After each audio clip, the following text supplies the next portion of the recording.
Welcome to another episode of The Heart of the Matter. It's our joy today to bring you Nikki Laoye, who is an accomplished musician, singer, blogger, and human rights activist. We'll be talking to her today mainly about this recent development of a slave trade or discovery of a slave trade in Libya, and what she is doing, what you can do about stopping that type of thing.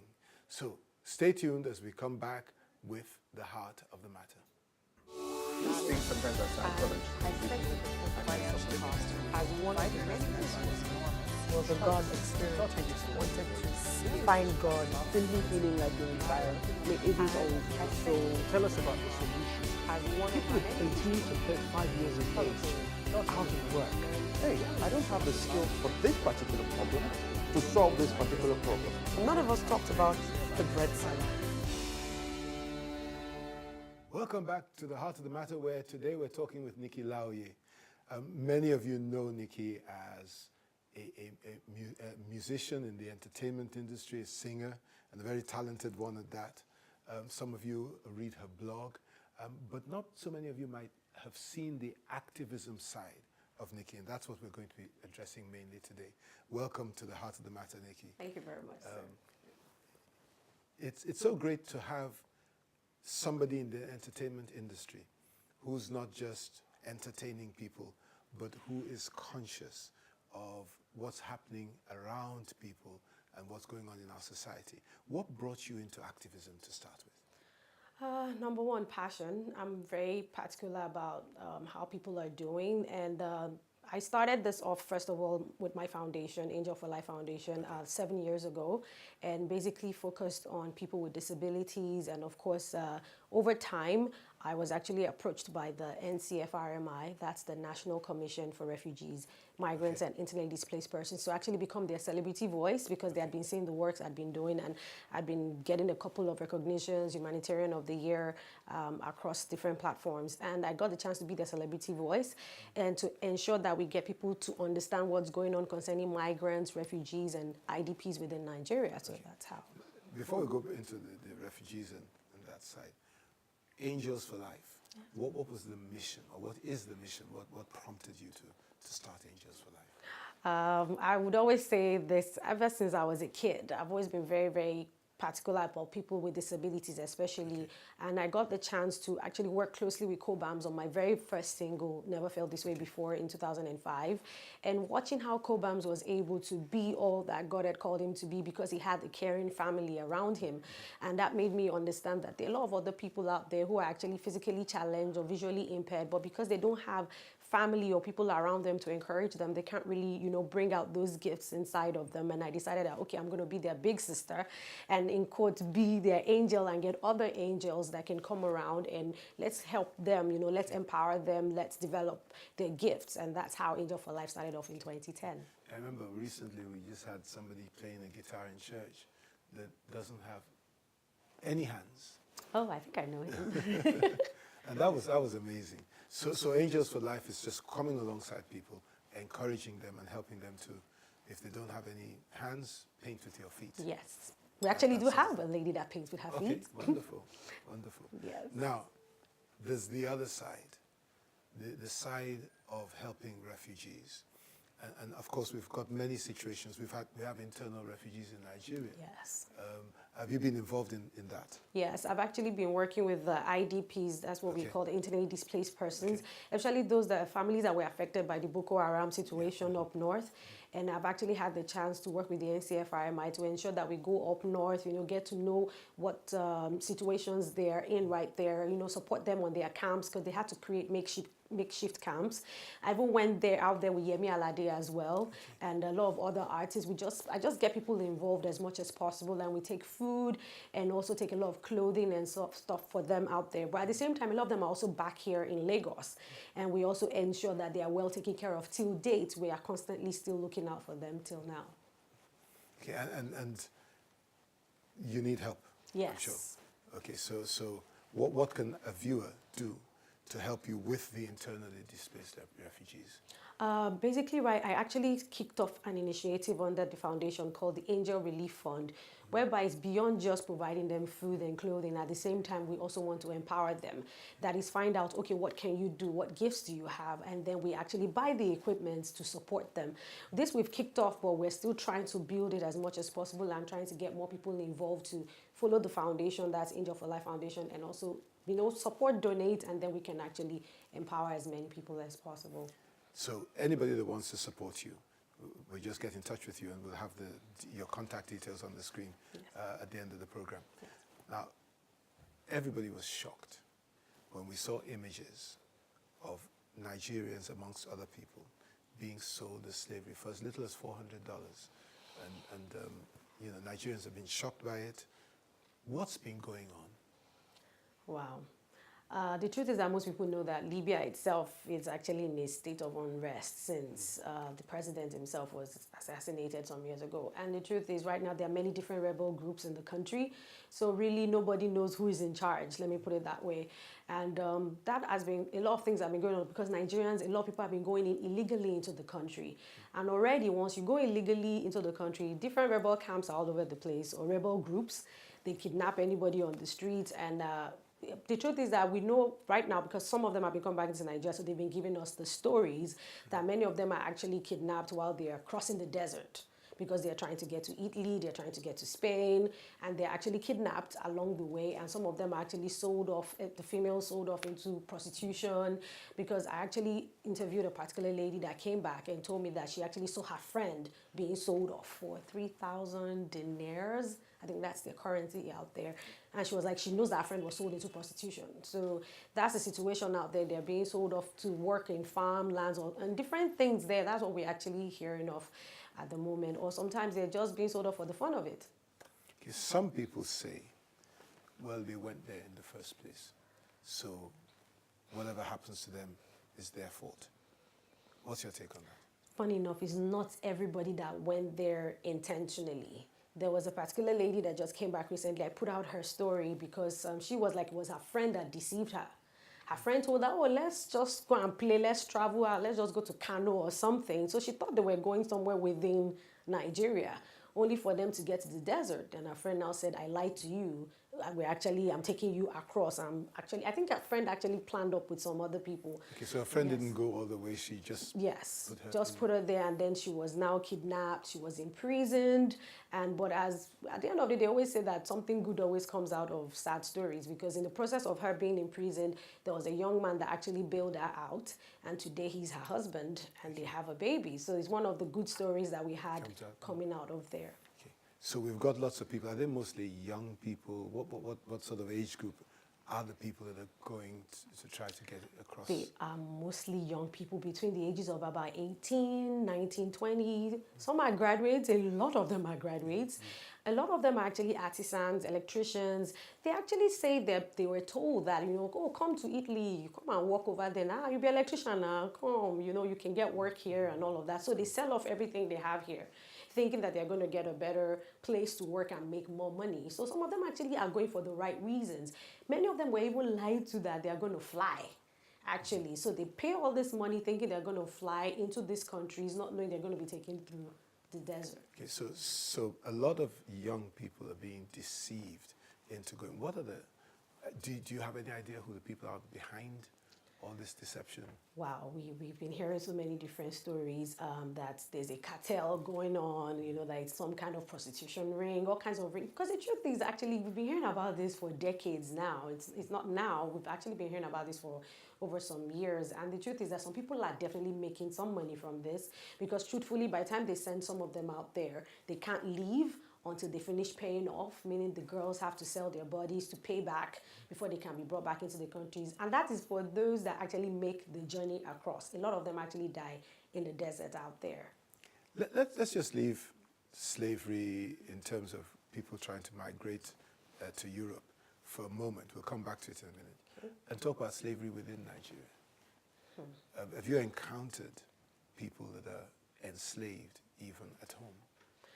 I hear stories because personally, I know while growing up, my parents actually had, young people that, their family said, please help me train my child. And my parents actually trained them up as their own kids. We actually saw them as our own brothers and sisters. We didn't see them as house helps. We didn't have them like that. Now, till today, we will see some of them as, we will say they are the original firstborns, you know, of our household. So I think at the end of the day, it's the perspective or the mindset of people that when they're given these young people to actually nurture, some of them actually turn them into slaves in their households. And at the end of the day, they are being treated worse than even their dogs in their house, which is very, very wrong.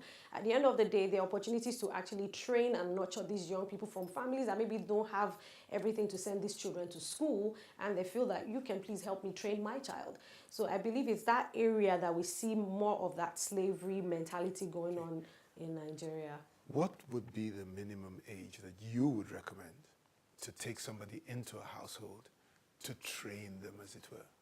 And in training them, most of them learn to do chores in the house. Well, I would say teenager. At least a teenager is already at least grown up to a certain extent of being able to do some things by him or herself. And at that point in time, you're making sure that they're going to school, and at the same time, they're learning some trade while they're also learning how to do, of course, do 1 or 2 house chores alongside your children.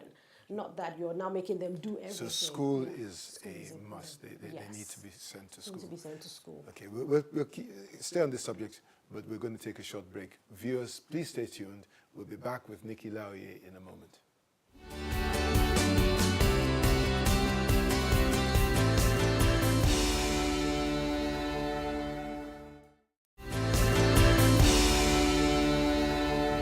Welcome back to the Heart of the Matter, where we're talking to Nikki Laoye about the slave trade. Now that sounds like something that happened centuries ago, but the truth is it's still happening. Now we're talking about the young children that are being used, and that to me can be the first step to slavery. So would you agree with me if I was to say, don't employ people unless they're at least in their teens? Yes. If you do, going to school should be part of the bargain. Yes. And then treat them well. Don't give them a slave mentality. Yes. So that this should be a rule of thumb for people who want to help maybe members of their families or people from their village to help their children get something better in life. Now, back to the Libyan situation and that trade. What would you say are the problems that young people are having that makes them take that daring journey? I know some of them go without knowing that they're actually going there, but the vast majority of them are trying to get out of Nigeria. And so what are the problems? What are the reasons they do this? Well, definitely they're looking for greener pastures. Sometimes I want to say some people are actually, I don't mean it in any bad way, I think some people are lazy. They think that going out there, oh, everything is just so easy. I remember we asked a particular lady that came back, oh, where did she want to go to? She was like, I was going to Norway. We're like, why? She said, they said there are no plenty for that side now. We're like, maybe we just go there. Maybe we just go. We're like, really? You know, some people just feel like, oh, out there, they don't have to do so much work. Not understanding that that's even where you have to work for every penny, you know. And then another thing is people want to go out there like without getting the right papers. They don't want to go through the right routes of doing things, and that's how they get into those kind of situations. So at the end of the day, I think it's more of everybody deciding to do things the right way, get your right documentations if you want to travel abroad. Then number two, there are many ways out here you can actually make things work. We don't necessarily have to always try to go into other countries. There are actually opportunities out here if we open our eyes and actually work in the right paths. And you know, I think a lot of people just think that out there, like you said, it's a bed of roses. The streets are paved in gold. Once you get there, everything's going to be all right. But that is not the story. That's not the truth. A lot of people actually get into a lot more difficulty. And the only reason that they're giving jobs to migrants is so they can pay them abysmally. Yes. Okay. And so Cheap labor. now, how do we stop it? How do we stop this? Number one, I know via My position, of course, as a voice, we're trying to make sure that we're synthesizing people as much as possible, young people especially. Even the migrants that are coming in, we actually talk to them. Tell your brothers and your sisters that it's not worth it. We actually sit them down because right now, NCFRMI actually has a migration center in Lagos that actually ensures that they counsel and rehabilitate these migrants. And they actually tell them, so these are even some of the people we even use also to talk to their fellow migrants and also go into rural areas and tell young people that it's not worth it. At the same time, the center even itself has a skill acquisition section whereby we're actually trying to empower them. Okay, if you make hair, come and make hair. Okay, what can you do? Can you sew? You know, because at the end of the day, what people are looking for is opportunity to make monies, you know, with their gifts. So we actually do with the center, also try to empower them. And that's what just needs to be done right now. Let's empower people in no matter how small groups, you know, in small groups. And at the end of the day, And this you're mainly focused on the returnees. at least for the returnees, at least that's what we're trying to ensure that they don't decide to go back there again. But I'm just even saying that generally. But do you think that after what they've been through? Some of them do. Oh, some, I don't know why. They just feel like they still want to make that journey. They still want to go back there. I've heard of someone that actually went before.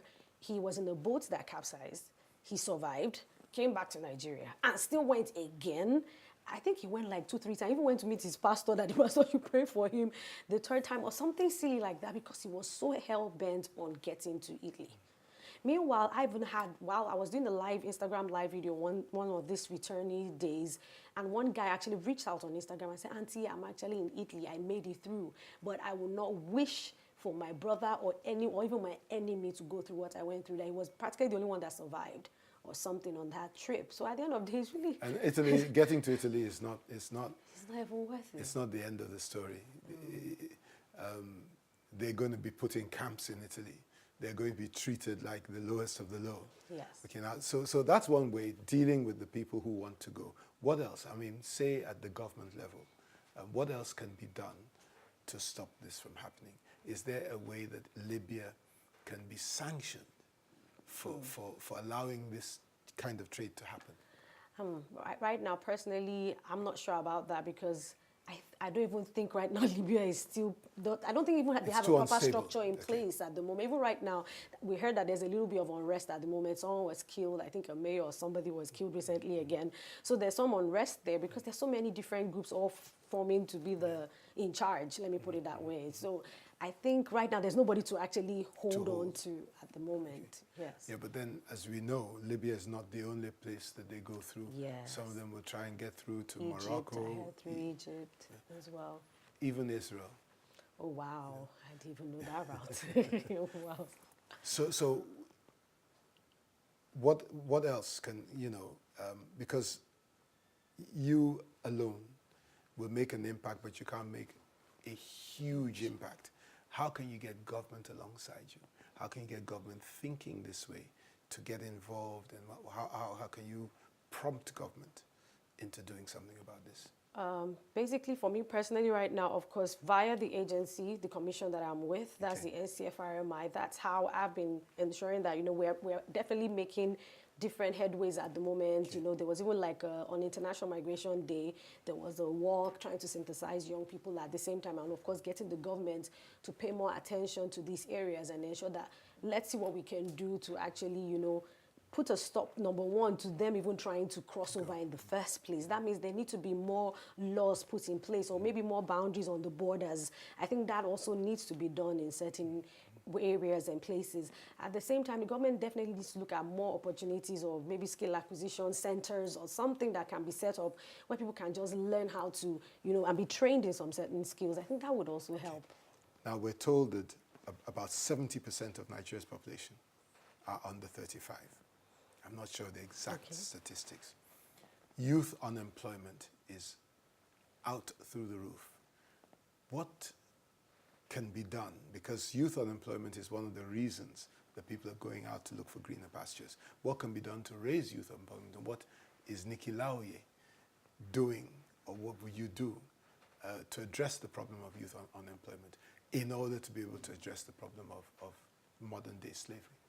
I personally, via my foundation, number one, one of my basic aims right now is to set up a center that is a school acquisition center for even the physically challenged, visually impaired. Let's train, but while I'm still waiting to build that center, in my own little way, we're still ensuring that we're mentoring and seeing how we can fix people up with different people that can help to train. Okay, can you help train this? Can you train this person? Can you train that person? Because I know we have to start somewhere, somehow. And of course, the Migration Center by NCFRMI is also there helping to train as well. So that's personally what kind of training are you giving? For me personally, training, ensuring that the ones that we can send back to school, I'm even starting from school. Some have not even gone to school in the first place. Ensuring that they even go back to school. Then we're finding out, okay, what can you do? Do you have the gift? Do you like to cook? What can you do? Because as little as you can have one small akara corner or something, people will always eat. There's so much that we can actually do. People would love to eat. Can you bake? Someone will always want to celebrate or have a wedding or something. You can bake, you know, and it's not gender-based anymore. We have males that bake as well. There are different things. People should just find out what is that extra gift or something that they can cultivate. It might not necessarily be what you went to train up with in school. That just gives you a basic background. But these days, it could be as little as maybe even going back to the farms. Let's start farming all over again. We still need to eat. We need to grow yams. And there's actually a lot, but people need to they need to be ready to work. Isn't there, that readiness to actually do something to work. Now, we have a society in which some people are phenomenally wealthy. 10 cars, several houses. And if you lived in the West, people that are that wealthy tend to give back. Okay? But Nigerians, not many Nigerians give back or give back enough. What would you say to them? I would say right now, people should be inspired. There's a lot actually happening on social media, especially. There's a guy called Cocoon. There's Cocoon Foundation.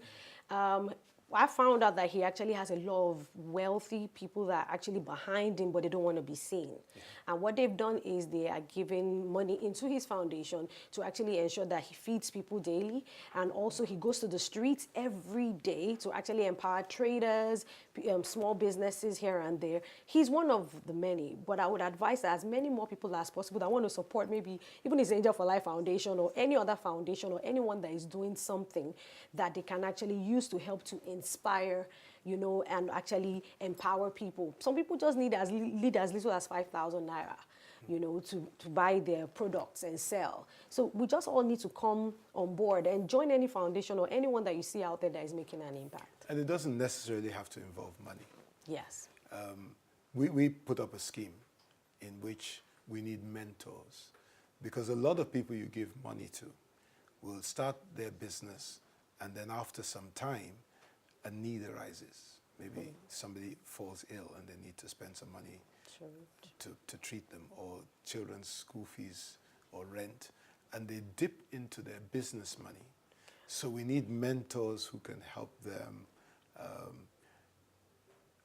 keep books, teach them how to keep books, and learn how to separate their business side from their personal side. So viewers need to know that they can give in so many ways. Maybe you have a skill. Yes. And you can impart that skill to somebody. Yes. You know, and that can lift somebody out of poverty. What else? What else can Angels of Light, what else can Nikki Laoye do to change Nigeria?